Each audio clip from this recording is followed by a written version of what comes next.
مسئلہ خلق قرآن پر، ظاہر ہے، اور امام احمد بن حنبل کا مقام بہت بلند ہے کہ آپ جو امام بخاری کے بھی اساتذہ میں ہیں۔ تو اس وقت جو ہے ایک شخص جو ہے اسپین سے، حدیث ابو عبد الرحمن بقی بن مخلد اندلسی 201 ہجری میں یہ پیدا ہوئے۔ آپ نے اندلس سے بغداد تک سفر پیدل چل کر طے کیا، صرف مقصد یہ تھا کہ امام احمد بن حنبل سے جو ہے وہ علم حاصل کریں گے۔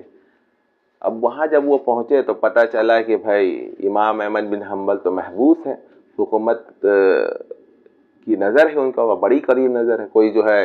بغیر ایسے ہی نہیں مل سکتا ان سے، وہ حلقہ نہیں کر سکتے، تو علم کیسے حاصل ہو؟ تو اب جو ہے انہوں نے جو ہے وہاں دیکھا یحییٰ ابن معین کی، یہ بھی بہت بڑے محدث ہیں، امام بخاری کے جو ہیں استاد ہیں،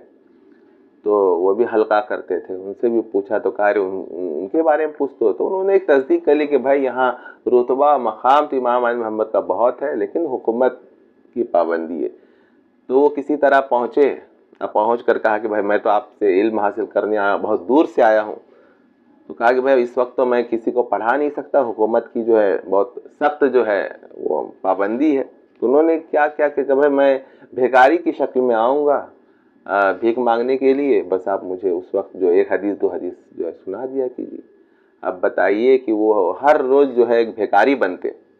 بھیکاری بن کر کے وہ صدا لگاتے کہ اللہ تمہیں دے بابا، اللہ تمہیں دے بابا، اور اس طریقے سے وہ پھر دروازہ کھولتے، امام احمد بن حنبل اپنے اندر لے لیتے، ایک دو حدیثیں ان کو سنا دیا، اسی طرح بھیکاری بن کر جو ہے وہ آ جاتی۔ یہاں تک کہ شرط بھی مان لی امام احمد بن حنبل کی کہ کسی اور شخص سے جو ہے ملو گے نہیں، کسی حدیث کے حلقے میں نہیں بیٹھو گے ورنہ پہچانے جاؤ گے۔ اس طریقے سے وہ کہتے ہیں کہ کئی سال تک جو ہے یہ بھیکاری بن کر وہ بغداد میں رہے اور امام احمد بن حنبل سے اس طرح علم حاصل کیا۔ علم جو ہے وہ بہت مطلب تگ و دو اور بڑی ذلت، اور اس سے جو ہے